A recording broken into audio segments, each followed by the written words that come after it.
Please switch them off as they will interfere with the recording equipment. I want to move to item 3 under Chair's business.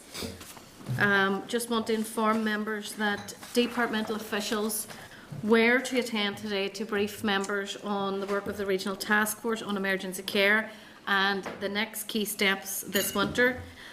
Just to advise members that the Department notified the Clerk on Thursday that officials were not available to attend today's meeting. There was no reason given. The Department then asked the Clerk late on Friday and after the meeting pack was issued that officials were available to attend, and a briefing paper was then sent on Friday evening. I don't think this is acceptable, members. There is a procedure there and a process in place where this committee should be getting access with proper notice of papers and of pending sessions, and I think that has slipped a bit in the last while. So I'm seeking agreement to write to the Minister, just expressing our disappointment that it's obviously a key issue for this committee and for wider society. I think that the way in which this was handled has been wrong, and I think we want to and should highlight the timescales for finalising the meeting agenda and the receipt of the departmental papers. The Department knows this. I want to also just indicate to members that an update on the work of the Regional Task Force on Emergency Care will be scheduled now for January 2015. So members are in agreement that we write to the Department expressing that disappointment and concern around the issuing of papers. So thank you. I also just want to make reference to the Minister's announcement of the review of administrative structures within the health and social care system. Again, seeking agreement from here to write to the Department to request details. It's not clear what this review will do, including the terms of reference and whether the Minister is actually considering any legislative changes. Is this, for example, a review of the 2009 Act? So I'm seeking agreement that we seek out that detail and clarification from the Minister. Agreed. Also, just want to make reference to Dr. Michael McBride's appointment as Chief Executive of the Belfast Health and Social Care Trust on a limited term basis from the 8th of December. Obviously, this new role will be combined with the current position as Chief Medical Officer, and it does give rise to some issues in relation to separation of duties. Given now that the Chief Executive will be accountable to the Board and the Department for the Trust performance, yet as Chief Medical Officer he will be also responsible for issuing guidance to all trusts, including Belfast. And there's also clear issues there in relation to workload. Are we now saying, for example, that the role of Chief Medical Officer is effectively a part-time one? So, members, I'm seeking your agreement that we go back to the Department for clarification on how this will be managed and how it will be controlled, and also I think to define what a limited term basis actually means. So if we could have agreement to seek that information. Item 4, members, is the draft minutes from the meeting on the 26th of November, which are on page 8 of the meeting folder. Are members content? And item 5, I understand our visitors are here. Item 5 is the programme for government, the update on progress against the Department of Health's commitments. Page 14 of your meeting folder for the relevant papers. Also advise members that departmental officials are here today to provide that update on progress in relation to the programme for government commitments. You're very welcome.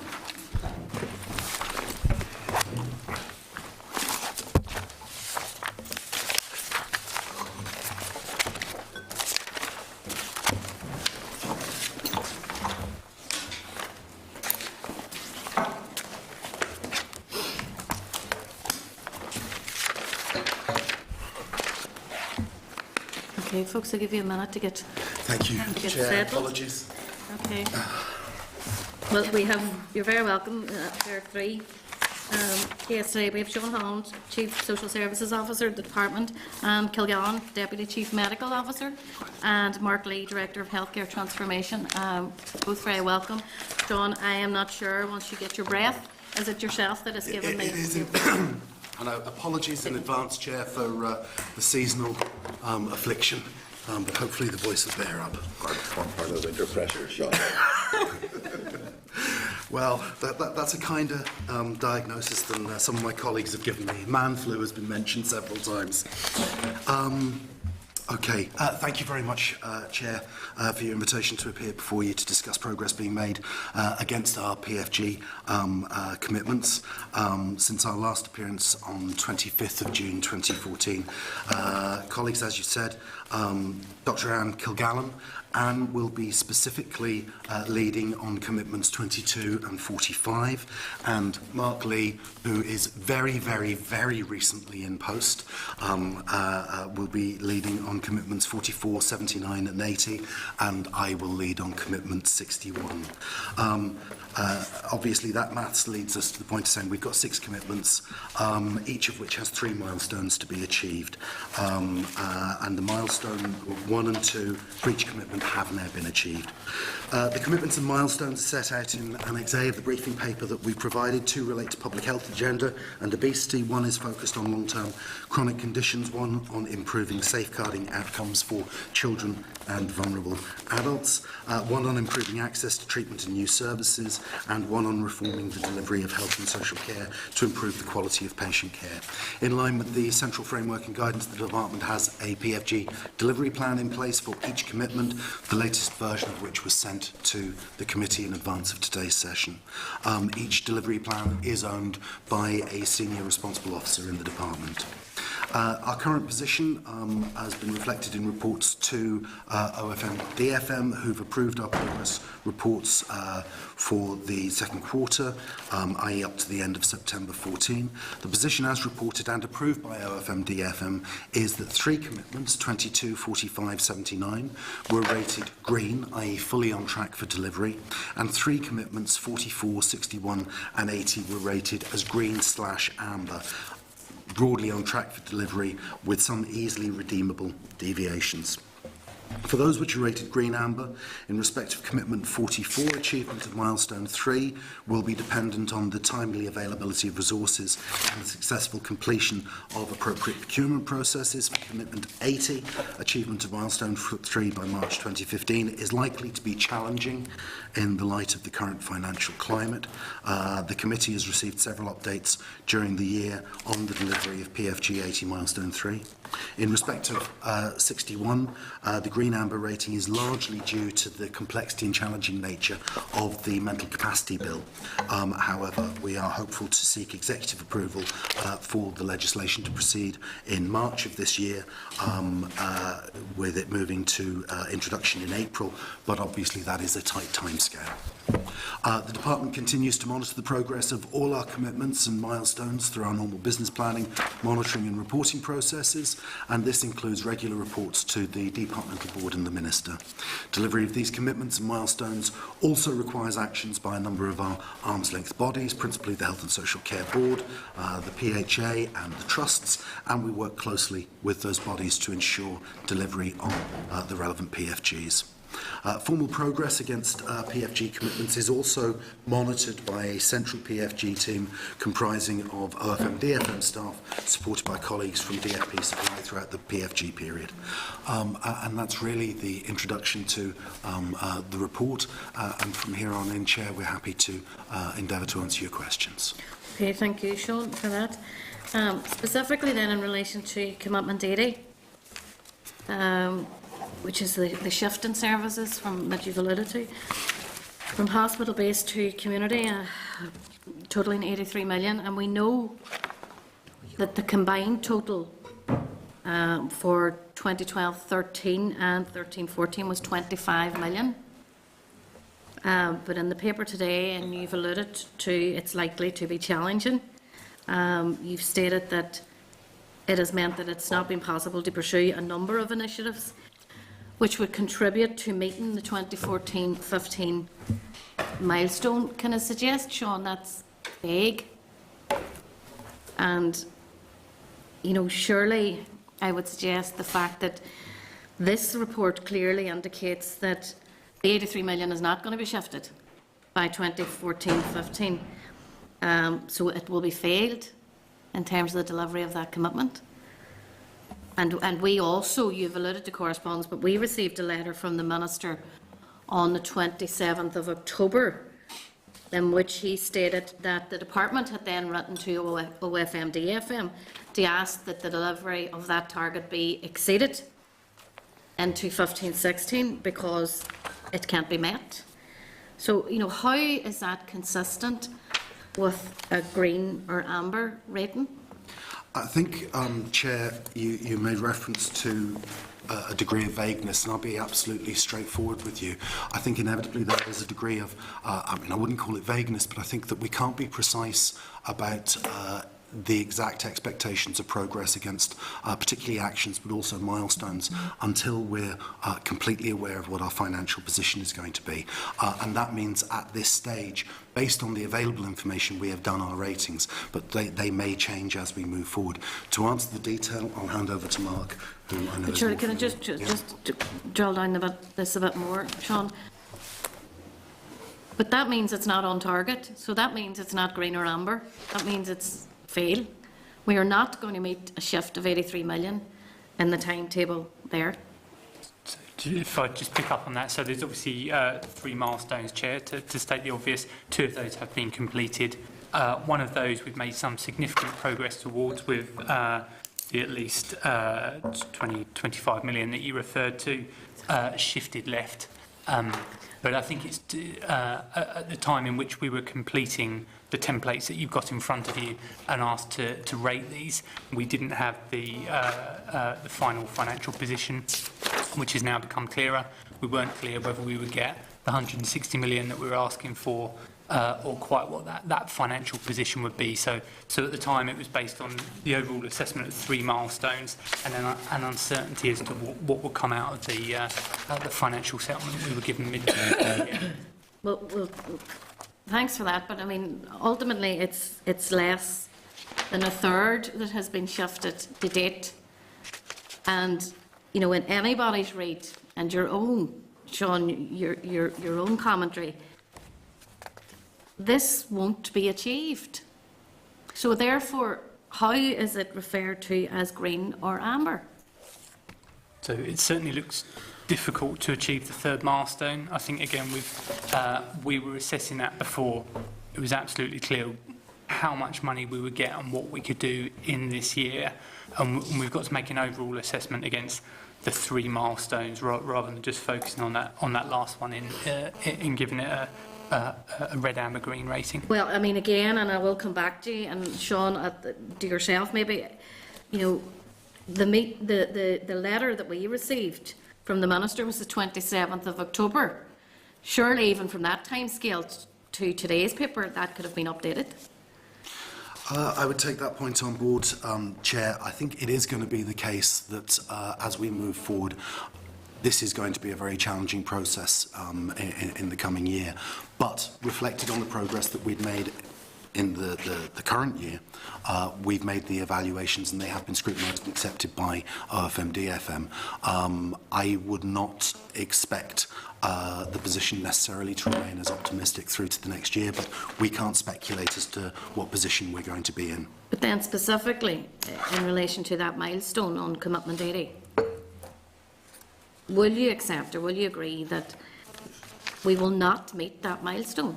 I'm not going to speculate about that at the moment. I would say that there are a number of challenges ahead in relation to several milestones and associated actions, but it wouldn't be for me to determine that the rating of that will change in the coming year. There will be a process, and at the appropriate time it will be reviewed, and we will report back to the committee at that time. There might be one other point just to add. So the figures you referred to, the 25 million or so, just relates to learning disability and mental health services programs. Now, having recently come into the department, what I've asked my team to do is take a closer look beyond that, see actually are there other resources that have been shifted left that we've not picked up here. So this is quite a simple look at just kind of what large programs have been moved out of the acute sector into the community. There may be a bit more that actually we've not fully understood in terms of that shift left. So I've asked my team to have a more detailed look. So are we now, but sorry, Mark, are we now saying that that's not an accurate figure? So those are accurate as far as they go. So that's clear that those figures relate to learning. But no, I'm disabilities and sorry, mental health. and I don't want to cut across you, but accurate as far as we go. What does that mean? What the committee have asked for today is an update on progress on the programme for government. We've been clearly told here in your briefing paper 25 million has been shifted. We're now being told that's accurate as far as we know, or as far as we go. So there's at least 25 million there. What I think is that actually there may be some other initiatives undertaken by the trust, etc., which may have shifted resources left. Well, Sean, do you have any indication of if this 25 million is now accurate or not, or at least, or more? Well, I think I would repeat what Mark said. It's accurate in that we know that 25 million has been shifted. I think what we're trying to ascertain is that there are other activity which could also be counted within that, which would push the figure up. Well, why are they not included in this? Because that work is something that Mark has commenced and is ongoing. So, it's work that's commenced, but yet you know that there's other initiatives. No, I said that that we're looking to see if there are other initiatives or activities which could be added to that figure. I just find that particularly peculiar. On two counts, it clearly says in this that there is a commitment to 83 million shifted by 2014-15. We are not going to do that from all accounts. So therefore that, in anybody's performance management, would be a fail. Well, as I said, Chair, within the cycle within which we report to OFM DFM, the ratings were approved. You don't agree it's a fail? It's What I'm saying is that at the point at which we make the submission to OFM DFM, that was based on the available information. It was scrutinised by OFM DFM and accepted. It may well change in the future. okay, and the second point I would make on that is we really, I mean, I don't accept that. I still suggest that it's not green or amber. I think anybody looking at this reflectively would see that. The second point I would make is in relation to this figure of 25 million. And you know, I would say clarity. Are we talking 25 million? Are we talking less than that? Are we talking more? Well, we're not talking less than that. We are possibly talking more. I think that what we can say is definitely there has been the 25 million. We want to make sure that there isn't any other activity which could be included in that count, and we will amend the figure subsequently. Based on the actual information we have, we can say that that's an accurate figure. If we have more information, we'll review the figure. And when will the committee be furnished with that information? Well, I mean, you'll be certainly furnished with it in the routine reporting on PFG, but if you specifically want an update at an earlier stage, we can arrange for that. Yeah, but I also think the point has to be made, Sean, that are we now saying that in terms of how we, I suppose, benchmarked or monitored that shift left, that we now have a new process that's only started? Was the other one not working? Now, how do we not know that it might be more than 25 million? Yeah, so I think the monitoring process just looked at kind of entire programmes that were moved at a kind of system-wide level. And actually, I think we just need to make a more detailed look at what's been happening kind of below that, at some of the initiatives that have been taken at trust level and below. Okay, so are we saying that the previous monitoring wasn't adequate? I think it was focused on the high-level shifts that were driven by the department. Actually, there's probably more that we could be looking at. Okay, so it probably wasn't adequate. Okay, I mean, I've made my thoughts known on that. Specifically, Sean, in relation to the mental capacity bill. Yes.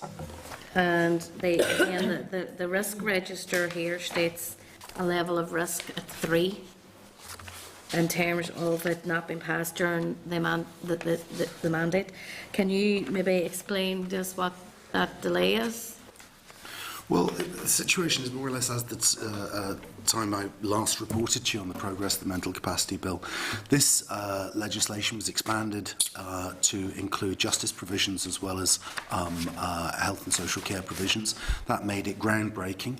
No one had ever attempted legislation of that scope before, and I think we now realise that groundbreaking can be a code for very difficult as well. It has been difficult. We've been coordinating the policy ambitions of 2 separate departments. That said, and that's what the risk reflects, that this is challenging. That said, I held a meeting on progress of the legislation yesterday with a view to a programme board tomorrow, and we believe we are on target for bringing to the executive the legislation in March.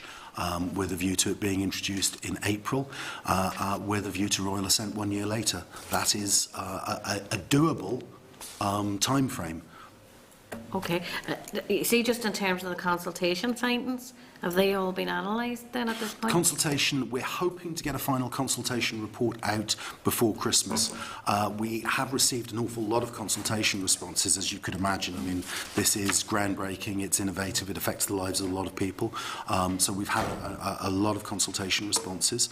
They've been analysed, there are 2 sets of consultation responses, Justice and our own, and the process that we're doing now is trying to knit them together into a unitary document. But do you expect that to be done before Christmas? We're hoping before Christmas, early January at the latest. And then, finally, I mean, the justice provisions of the bill, have they all been drafted now at this stage? They are substantially drafted. I mean, there still remains some work to be done on some specific provisions, and that's the work that will be going on between now and March. Okay, thanks, Sean, for that. I have a number of speakers. Joanne first. Thank you, Chair. Thank you for your briefing.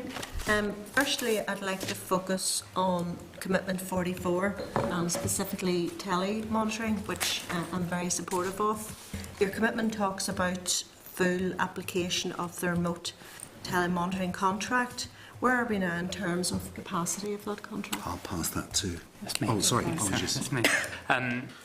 So the targets for 2014-15 for the number of telehealth monitored patient days were 500,000, and at the end of September we'd hit just over 250,000. So we're well on track to achieve that target. And the same with the number of patients for 14-15, where the target is 2,800 patients through the system, and at the end of September we were at 1,857. So halfway through the year we're over halfway to achieving our target, and we're confident that come the end of the year we will hit those targets for telehealth monitored patient days.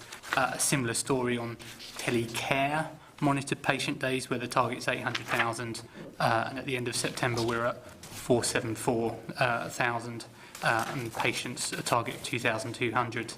And the actual at the end of September is over 3,000, so we're well in advance of our targets on telecare. So you say you're halfway through. I note that you say here that 169,594 monitored days between specifically April to July.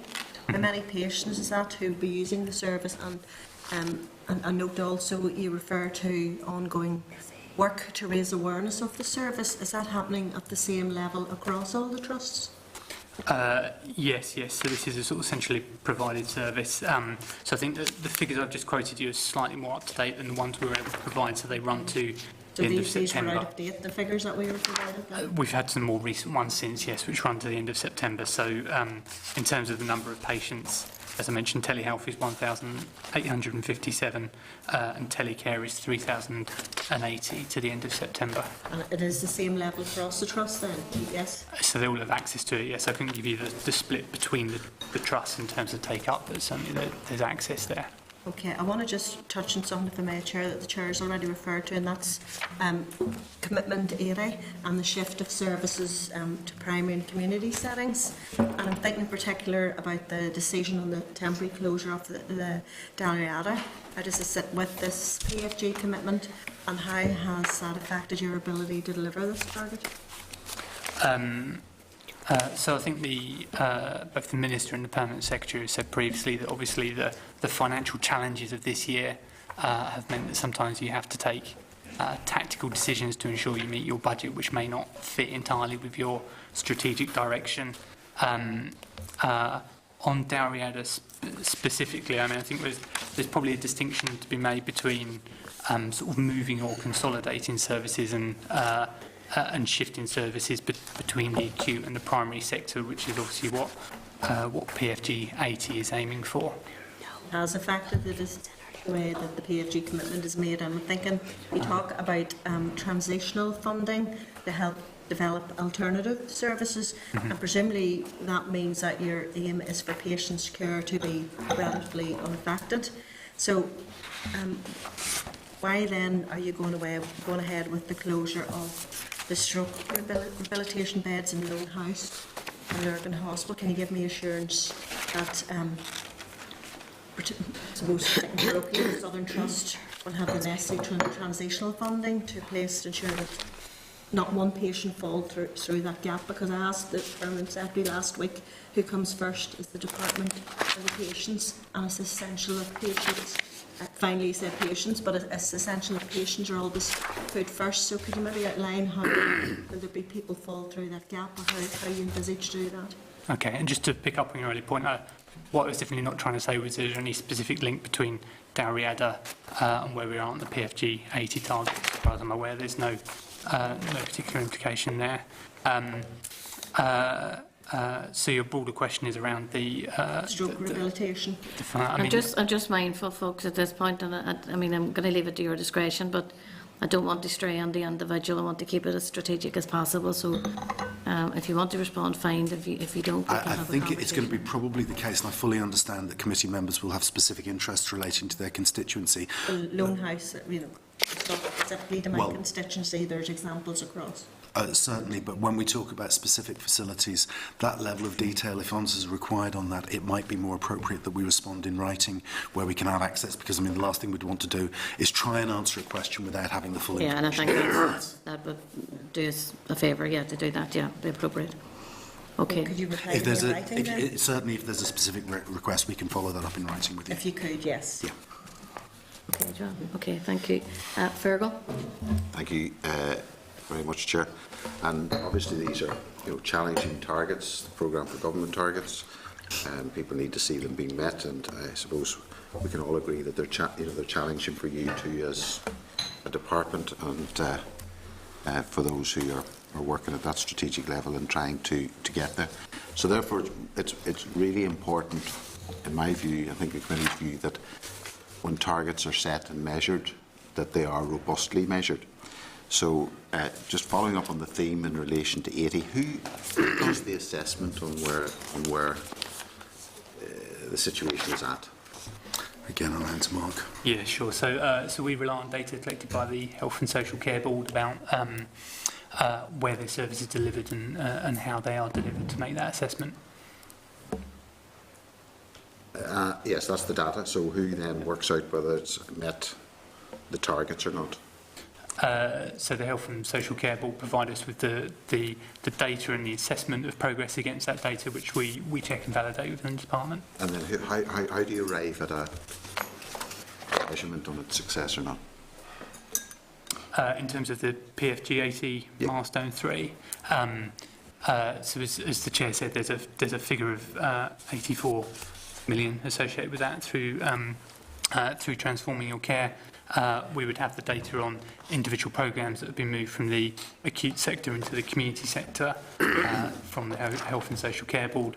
The funding associated with those, we'd obviously add those up, compare them to the baseline set and see how that looks against the figure set in the PFG And commitment. do you take account of the wider narrative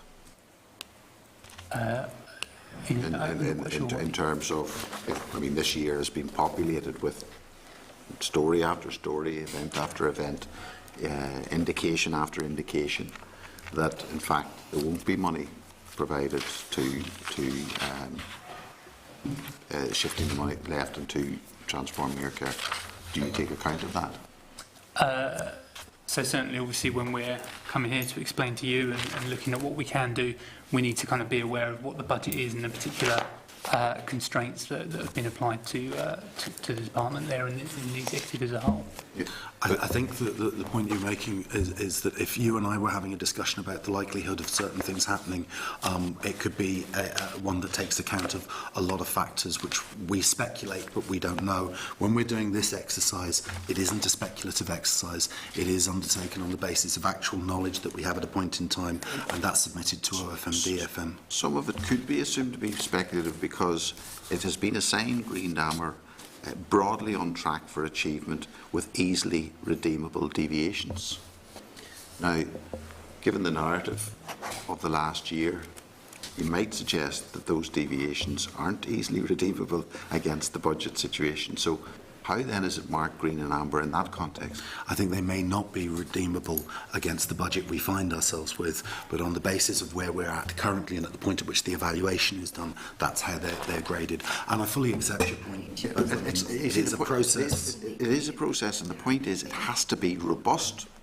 Otherwise, and this is not me being pejorative, but otherwise we fool ourselves as to the rating that it is in the programme for government. Tell me, who then, and can you describe the process to me of how robustly OFM, DFM then scrutinises what you've presented to them?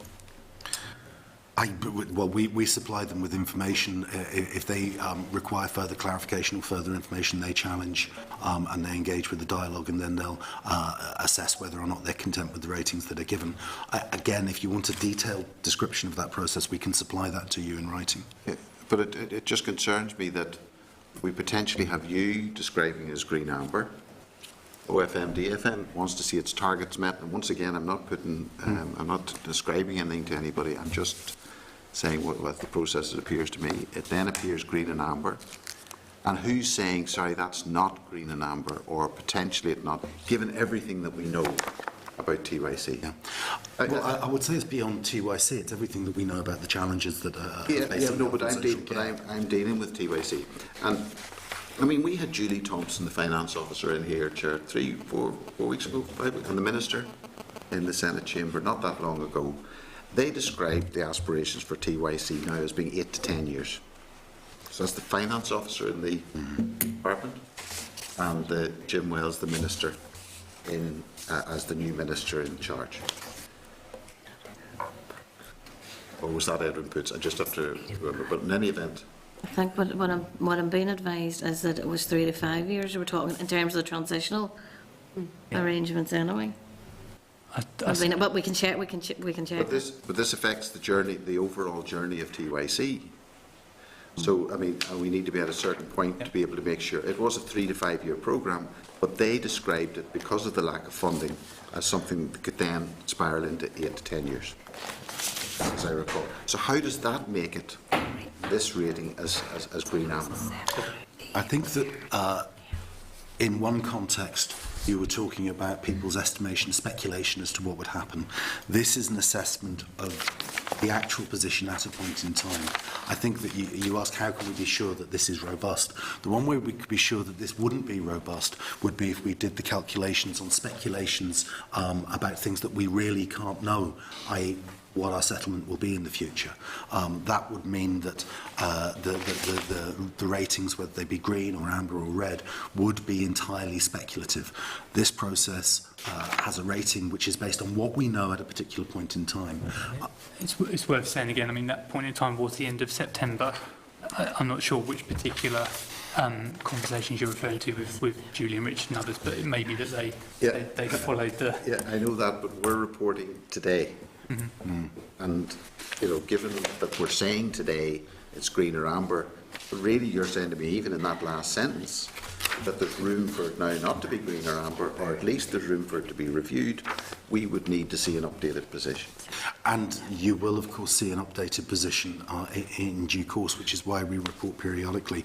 In the interim between that, you will have the opportunity to ask these questions away from this very narrow process and about the broader issue as to the challenges we face. I mean, Julie will indeed, I think, be with you again next week. Yeah. And I'm sure that... I don't want to end up hearing two different stories. That yours is supposed to be the robust process. And if I'm hearing you right, you're saying there's a gap between your judgment around this, even in September and now. And therefore that gap might affect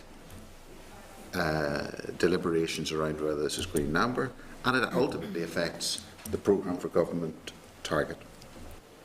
I think I can just leave it there, really. I don't really... I think it's worth saying as well that in September, it was even more of a difficult climate in relation to the £160 million doomsday scenario document that we received. So how could it have been a green and amber at that stage even? Well, because at that stage we still didn't know what the settlement would be. I mean, I accept the point that you're making, Yeah, Fergal, yeah. but any monitoring process, there is always a gap between the point at which you stop saying, well, this relates to the period and that's the data we've collected, through to the point at which you report it. No, I understand that. I'll just continue for one moment. But that's where the process gets in the way of the product. Yeah. And I'm seeing process getting in the way of the product. And the product for me is a very honest, robust evaluation of where it's at. And yet this conversation has been able to say to me that there's huge leeway here between points in time and information within those points in time, which could either have it as green or amber or something much worse. Well, I just think that's what I'm hearing. I'm not arguing. It's just no, I accept that. I think that we wouldn't want to mislead anyone as to the limitations of the reporting process. It is at a point in time on available data, and that's what we're reporting to you on. But you do have the opportunity, and you avail of it, to question officials outside of that process, where you can look at where you speculate things may be, or where indeed we believe things may be. But today, this is just reporting on that process. Okay, Paula, next. Thank you. Thank you. I'm looking specifically at commitment 22. So I am, and the additional 10 million for public health. Now that's based on 11-12 spend. What would that be based on the spend that we're here this year or for next year? The additional, what do we know yet? What that? Well, we do know that the spend in 11-12 was 60.6 million, and Okay. for 14-15 is predicted at 79 million. Okay. Which will be, and that's the programme spend, so that will be an increase of 18.4 million. Okay, right, that's grand. I just wanted to then draw your attention to the key areas for new investment for 14-15. And one of them is testing for HPV and cervical cancer. And we had a very good debate. The Chair and I were at a meeting during the week, our Sexual Health Committee, to do with HPV. Specifically, what testing for HPV and cervical cancer, do you know if that is reducing the age, or what is the testing? What's that for? Specifically? That's testing which can be done at the same time as from the smear. When the smear test is done, HPV testing can be done on the smear. I presume that's what you mean. And it doesn't change the testing age limits for the screening programme. Okay, so it's not changing any of the things It's we not have. changing the screening programme. No. Okay, so do we know how much money that's going to take, or how much is being allocated to that as yet? I don't have breakdown at that level, but I Okay. can certainly provide that for you. That would be very useful, because we know that boys are not vaccinated, and it's the young men that are resulting in neck and head cancers, penile cancer, anal cancer. There's lots of other cancers that are now progressing very high because our young men are not being protected against HPV. So it would be interesting to see what the figures are for this, and what the figures would be if we were to vaccinate our young boys in school. To look at that, because that would alleviate an awful lot of the cervical cancer that we have here in Northern Ireland. We know we have 80% of our girls are protected, which is wonderful, and we should be so very, very proud of that. We're the highest in the UK, which is fantastic. But we have children that travel the world. We have sons and daughters that leave this country and come back and are bringing this disease back into the country again. So if we could look at the figures around the testing. So just to clarify, I think what you're interested in is the additional benefits from vaccination of young men as well as young women. Yes. And I know that has been extensively studied by the National Committee on... And we know that the drug has been regulated for the UK. It's there. It's ready to go. Nowhere in the UK does it. Needless to say, we're not the only ones. Nowhere does it. But it would be interesting to see how much money is being put into this new for HPV, and how much money it would take to vaccinate our boys and try and eradicate as much as possible this deadly disease. I will certainly do my best to get that information for you and write to you on it. Thank you, and thank you, Chair. Thank you, Paula, for that. Kieran, next. Yes, Chair, thanks very much. It's really following on from what Fergal was saying about, and the commitment around 22 and the public health.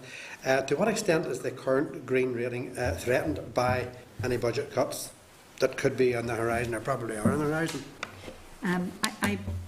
The figures as they stand at the moment show that we are trending for an increase in spend of 18.4 million. So I believe the additional 10 million has been secured. We have exceeded that target, regardless of how budget changes happen between now and into the future. We have exceeded the 10 million additional spend. So you're happy that the green rating was justified and will be justified? I believe it is. That's good news. Again, following on, what steps has the department taken to improve the transparency of funding decisions in relation to transforming your care? We want to know what money, where the funding is going and what department in relation to transforming your care. This is something that we haven't seen very much of yet. Okay, well, not having been in post a huge amount of time, I'm not familiar with what the committee's This man here has. Here's the sign of. I have indeed. Fortunately, I've not been charged so far with the responsibility to be the Director of Finance. And I think really to give you a detailed answer on that, it's a question that maybe needs to be kept for when Ms Thompson is in front of you. Yeah, I think what we would say is if there are things that you don't feel you're seeing or want more scrutiny on, do let us know, and we're happy to go as far as we can in providing the detail that allows the committee to do its job. Okay, we'll look forward to that. Finally, what steps are going to be taken to address the historic underfunding of mental health and learning disability services? And do you recognise that the proper investments now would improve health outcomes for the future? I raised this last week, I think, with the Permanent Secretary and Julie, and they gave a commitment that mental health and learning disability will be brought up. Can you give the committee any indication of how you're going to do that? Because I think everybody recognises mental health services and learning disability has been way down in the pecking order. And we want to make sure it comes up. Yeah, and I would share that aspiration with you, Kieran. I think the main initiative that's going to be associated with reviewing the funding for mental health and learning disability services will be looking at the implementation of mental capacity legislation. There will be a requirement for new resources to adequately implement that, and that would be the main focus for increasing funding to that programme. That's still on target, that legislation, the mental capacity? The legislation is on target, although, as the Chair rightly pointed to, only just. It's going to be very, very tight, but we believe it is on target. But associated with that will be plans drawn up for the implementation, which will include full costings. And that will probably be the best indication as to what the likely uplifts are going to be in the coming years. Okay. Right, Chair. Thank you very much. Thank you. Thank you, Kieran. Rosie? Myra Caherly, and thanks very much for the presentation. In relation to number 44, it's about long-term chronic conditions, and I was going to ask, what does a management plan look like for sufferers of long-term chronic conditions? It refers to management plans. Sorry, say again. What does a management plan look like? What would a management plan look like? It refers to a dedicated management plan for sufferers of long-term chronic conditions. Sure. I mean, although that's your area, I'm wondering if Anne might be better placed because it's straying into a clinical answer. Yes, I can't speak specifically for the language in the paper, but generally speaking, somebody who has a chronic condition has predictable. There's a lot that is predictable about most chronic conditions, and so what we aim for is to have a fairly well-defined plan, which the individual, their carer, family, and their clinical team agrees, so that within reason they will, for example, know how to alter their medication if symptoms become worse, or indeed where to go first port of call, either by telephone or indeed telehealth or in person, if they do find any deterioration. So it's essentially agreement between the individual and their clinical team about predictable complications or deterioration or indeed improvement that might occur, and how they will then self-manage. It's really all about empowering the individual to have enough information and skill to make their own decisions and make their own modifications to their treatment. And are there limits to the diseases that are covered or the conditions that are covered by this service? There are certainly many conditions within which there is a lot that's predictable, and on an individual basis, an individual and their clinician can agree. But in general, when we talk about chronic condition management, we're largely thinking about chronic diabetes, which is so common, and chronic lung disease, in particular asthma. So those would be the tips. So there are some conditions for which it's most easily practiced, because there are large numbers of people affected, and it's very well known what the pattern of the condition will be. And would there be a management plan in place for a disease like Huntington's disease? I would believe so on an individual basis. I think that people with Huntington's disease usually have very close relationships with their carers, with their clinical team, and in general there would be, I would expect a plan to be agreed. Your question might mean, though, would that be written? And that I couldn't, I don't have the expertise now to give you a straight answer on that. So I don't know that there would be a written. What would you say then if you told her that there's no service in place for sufferers of Huntington disease? There are actually meant to be 2 posts, but there's nobody in post. One of them was never filled, and the other one is vacant because the person's on sick leave. So there's nothing in place whatsoever for sufferers of Huntington disease. I think those are specialist posts relating to Huntington's career, and there have been difficulties both in filling them and inevitably very specialist service, so there's an impact when someone is out on sick leave. But I don't think it would be correct to say there are no services for people with Huntington's career. I mean, people who with that diagnosis avail of services ranging from the support they get from their primary healthcare team, their GP and community nursing team, all the way through to specialist services in terms of the neurology service from the Royal Victoria Hospital, and then there will be other services that individuals access. Many will be receiving respite in nursing homes, or indeed some in specialist facilities like Thompson House Hospital in Lisbon.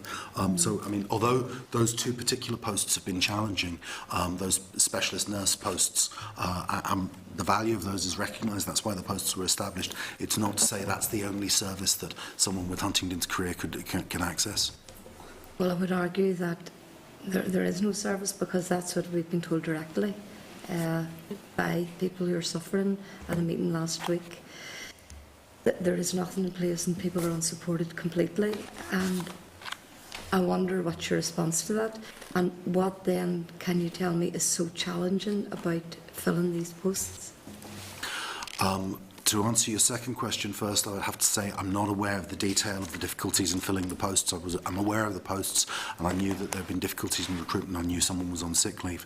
In terms of what you've been told, I fully understand the situation of anyone with a degenerative neurological condition, that their experience of that condition is going to be devastating. And their evaluation of services is going to be shaped very much by their experience of a condition that none of us would wish to ever have in our lives. But it is not true to say that there are not services being provided to people with Huntington's career. As I said, they range from the general universal services provided by general practice through to the specialist service of neurological consultants. I'm sure that there could always be more, and it's a challenge with these conditions that fortunately don't affect very large numbers, but that makes it very challenging to get specialist services sometimes. Now, would you add anything to that? No, I would agree. There will be universal services available, but clearly these are 2 very specific posts to which you're referring.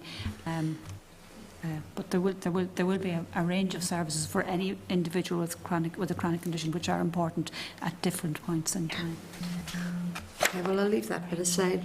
Can you tell me when the posts will be filled, or when someone will be put in place to stand in for the person who's sick? I'll tell you why this is so important.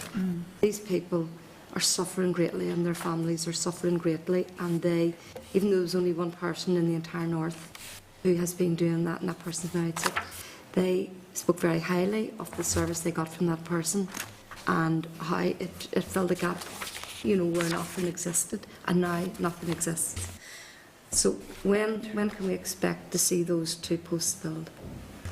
Well, I'll obviously, I can't speculate if a post is not being discharged because someone's on sick leave. I mean, I don't know when the person will come back from sick leave, and I also don't know if anyone is available who could backfill replace it. the person during sick leave. Again, it's the nature of specialist services is that sometimes you cannot put backfill in because someone with those specialist skills isn't available.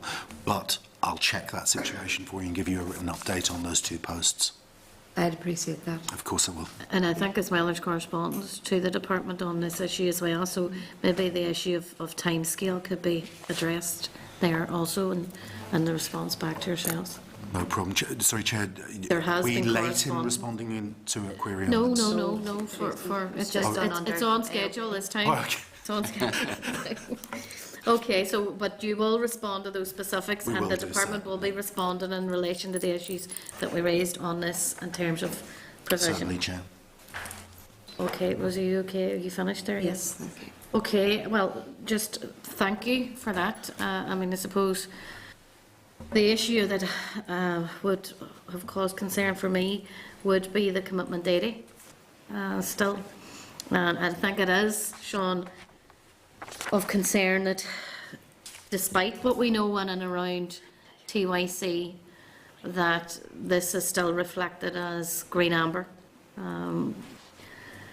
There's no way in my book that target would be met, and I don't understand why it still would be labelled as green amber. And I think equally of concern is the information that came to light here today that it may not be 25 million.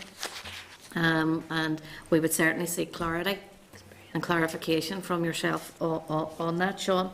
And I think as well the important point that Mark has alluded to today around the monitoring. And I appreciate the endeavours that you'll take, Mark, and others around this.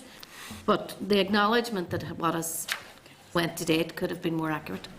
Well, on that point, Chair, I think when you say you have a target for 25 and you know you've achieved 25, to then want to undertake greater exercises to see if you've actually performed better than you thought, I wouldn't have thought that would be as concerning as you seem Well, to be no, suggesting. I mean, Sean, what I'm saying is we're not even being told an accurate figure. That's of concern if we can't get the monitoring right that will tell us what the accurate figure is. I think what's happened there is that there's been a commitment to a movement of a particular resource, and there were actions taken to achieve that, and they have achieved that. But what people are looking at to see is, were there other actions which weren't part of that programme that would add to that direction of travel? So, I mean, I don't think it's a failing in monitoring. I don't think it's bad news. It's just checking, is there any more good news that we could reflect on? But that should have been reflected here. You know, that information should be reflected to enhance our scrutiny role around programme for government. So, in essence, what we were told today was, in black and white, 25 million shifted, but that may not be accurate. That's the point. Well, you've been told 25 million shifted, and we're checking to see if we've done even better than that. And also the acknowledgement, I suppose, that in terms of monitoring previously, that it could have been more accurate. And I'm going to leave it at that. But thank you for your time, all three of you today. Thank you. Thank you very much. Okay, members, item 6 is an SL1, which is the General Dental Services Amendment Number 2, Regulations 2014. It's at page 93 of the meeting folder. Just to advise members that the Department is proposing to make a statutory rule to amend the General Dental Services Regulations, which regulate the terms on which general dental services are provided. Informing members that there is currently no provision in the General Dental Services Regulations to permit the automatic transfer of patients from a pilot personal dental services scheme to the more usual general dental services. This amendment will facilitate the automatic transfer of patients. There is a targeted 4 weeks consultation which was carried out with the British Dental Association, and there was no adverse comments received. So are members content for the department to make the statutory rule? Great. Item 7 is the Forward Work Programme, which is at page 99 of your meeting folder. It's straightforward. Members in agreement? Great. Item 8 is matters arising On a matter just that arose a number of weeks ago, we agreed to write to the department regarding the scheduling of a briefing from officials on the PPRS and the Cancer Drugs Fund issue. The department had advised the clerk that it was not in a position to brief the committee until January 2015. We had then requested an explanation for this and its proposed date for the briefing of the committee on the matters. A response was requested on the 26th of November. It has still not been received for information unless we await the response, but we still haven't received an explanation or a proposed date for the briefing. Not good enough, Chair, not good enough. This is a critical issue that affects so many people, and there has been so much discussion on the issue that I think, you know, that's just not right. It can't be right that we can accept a delay in such an important issue. I would be inclined to write back strongly from this committee that we want answers, and answers quickly.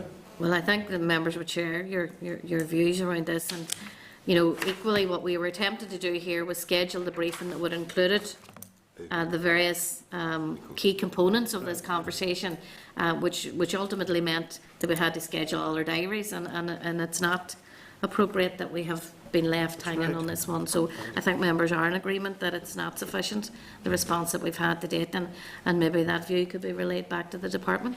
Absolutely, thank you. Great. Okay, members, under item 9, which is correspondence, there's 9 items in the meeting folder and 1 item on your table, on the table, sorry. Page 103 is correspondence from the Minister advising that the public consultation on the legislation of the secondary uses of patient information is now complete. There were 59 responses received, and a summary of the responses is enclosed. The department now intends to progress the legislation and to introduce a bill in February or March of 2015. The committee will obviously factor this into our work programme for the next term. So can I seek agreement to arrange a departmental briefing on the key issues and the outcome of the consultation? Yep, great. Thank you. And item 9.7 at page 155 is a request from the Royal College of Paediatrics and Child Care and the National Children's Bureau for the committee to sponsor an event in Parliament Buildings in February 2015 to launch a report. Seeking agreement to do that. Great, yeah. And the item on the tabled papers is correspondence from the Minister regarding his decision to introduce a minimum unit pricing for alcohol and how he intends to progress the issue. A copy of the academic research referred to in his correspondence was emailed out to members this morning. I think it is an important consultation, and I think we should encourage responses to date as this progresses. So are members just content with that information and denote that at this stage? I think it's also important, Chair, that the Minister is looking at this at a particular point, if you like, in the spectrum in terms of how it presents itself to him and the health services and the expense that it attaches to health service. But I think there needs to be a wider societal question asked about why people are engaging in abuse and use or overuse of alcohol and that. And one of the reasons, or two of the reasons, are long-term employment and deprivation. And the Minister can't do anything about those. What the Executive as a whole could be doing more in relation to dealing with the root causes of problems that are affecting society here. And, you know, 16 years after the Good Friday, 4 or 5 government areas in Northern Ireland still top the league tables in terms of UK levels of deprivation. And of course we're all aware of the unemployment levels, particularly in some areas like Derry, Strabane, North and West Belfast. And the Executive needs, in our view, to take some robust action against those things. And they're root cause issues affecting the use of alcohol. So we can deal with the problem halfway up the stream, but if we're giving people a job, a meaningful existence, a stake in life and ambition, then that will make a difference, and we're not doing enough. So I think this is a very helpful discussion. It's good to focus in on alcohol and its abuse, but that's a symptom. We have to get back to the cause. Okay, the point's well made. Yeah, Chairman, yeah, I agree entirely. I mean, I listened to the Minister's interview on some of the radio stations this morning, the first interview he had been given on this, and I do worry that, and I must say, and I speak as a non-alcoholic drinker, right? Pioneer, in other words. And, but I respect other people's right to have a pint or whatever it is and enjoy themselves. And I was a bit concerned that there was maybe more driving this than maybe was necessary. I could be wrong. I think that we want to make sure that that's not the case.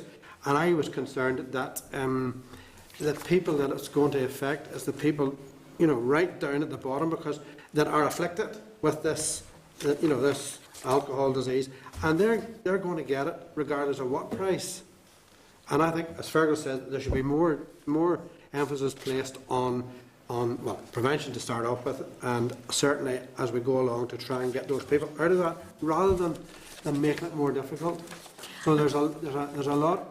It's not as easy and straightforward. And again, on that interview, there was somebody else, an expert from some other country, had said they'd tried this and it did not work. And I think that's a fair point, and the committee have agreed to sponsor an event around minimum unit pricing. I think we should be teasing out some of those issues, but I do think that, if we do take this from the point of view that it's going to help addiction issues, I'm not convinced that it will. I think part of what this is prevention, particularly maybe around particularly children and young people, and the accessibility of very, very cheap alcohol in huge quantities, and some of the impact that has. Yeah, I agree with the Chair on that issue, and I agree with Kieran as well. If someone is an alcoholic, you're not going to stop them buying alcohol no matter what price we price it at. But if we can make this less favourable for children, which it is, because you can buy it so reasonable. And I know with Mickey and myself, we sit on DSD, so that's where the pricing and the different things that we'll be discussing it as well. There as well, and we've had very good debates in the past over it. I mean, I think the issue here is there's a mindset needs to be changed. We live in a culture drink. Yeah. Young people drink because it's part of their culture. And I know from my own experience with young children, they drink before they go out. Yeah. When we were drinking, you went out to socialise, they'd drink and then go out to get drunker in many instances. So, I mean, if you take Sainsbury's and you're at Christmas, sells more booze than anywhere else in Ireland or Britain. There's horse boxes going up the Dublin Road like Dakota aeroplanes, all for personal use, of course. But in terms of the accessibility of cheap drink, it's just unbelievable. It's cheaper than water in some cases to buy, and that needs to be addressed. Because Kieran's right, if someone has a problem, they're going to continue that problem. But it's the prevention of people getting that stage. That's the important bit. And it's education in schools as well, because it doesn't happen. And Chair, again, it's very much in line when we did the tobacco retailers stuff as well, where we looked at that and we looked at it very sensibly, saying if we can stop children, being able to avail and to buy this stuff, it's the same with this. I think we need to look at it very. It's peer pressure as well. I went to an 18th birthday party, a friend of one of our kids, and there's wee girls, these shots they drink, and she had wee girl had a bottle of Coke. She was doing it because her friends were doing it, but she obviously didn't want to do it. They had said to her afterwards she didn't like the taste of it because she was drinking Coke after every shot, but the rest of them were just... And it's peer pressure as well. Yes. So all sorts of issues around the education and the difficulties and the harm that alcohol can actually do to people. I think the points are well made, and again, I think that if we look at this as well, it's a consultation initially in the first instance, so when people need to be able and be able to respond appropriately to this, we should reflect on some of these issues at the event that we're sponsoring. But I think for the purposes of this, if we're coming at this from almost a solution to all of our addiction problems, it's simply not. But it is potentially a preventative model or tool that we need to explore. So thank you for that. Members, item 10 is any other business. Pam. Thank you, Chair. As mentioned earlier, I know you were present at the APG on infertility, which I chair, and I know Rosie was too today. With a discussion around the treatment cycles available, and really came forward as a proposal that we would ask this committee to seek out some information from the department, if that's possible. And I have some wording here, if I can give that, if the committee is in agreement, that we simply seek this piece of information as a step forward to increasing the availability of IVF, basically for our Okay, I mean, happy to do that. I mean, specifically, are we talking about specific information? I know there were NICE recommendations about Yes, I'm just wondering number of to cycles. get it right, Chair, if that's okay. Yep. Because Northern Ireland currently offers patients only one episode of ovarian stimulation and one subsequent frozen embryo transfer during IVF treatment. So that's what's currently. And what we're asking is to ask the Minister to produce a costing template for the introduction of one full cycle of IVF or ICSI, which is ICSI, as defined by NICE in their 2013 guidelines. This would comprise of one episode of ovarian stimulation and transfer of any resultant fresh and frozen embryo or embryos. So it was really to seek that information, that costing of what that might cost. Happy to do that. Are members content to do that? Yes, great. take that information. Thank you. Thank you, Pam, for that. Okay, any other items under AOB? Item 11 then is the date, time and place of the next meeting, which will be on Wednesday the 10th of December, starting at 2 o'clock in the Senate chamber.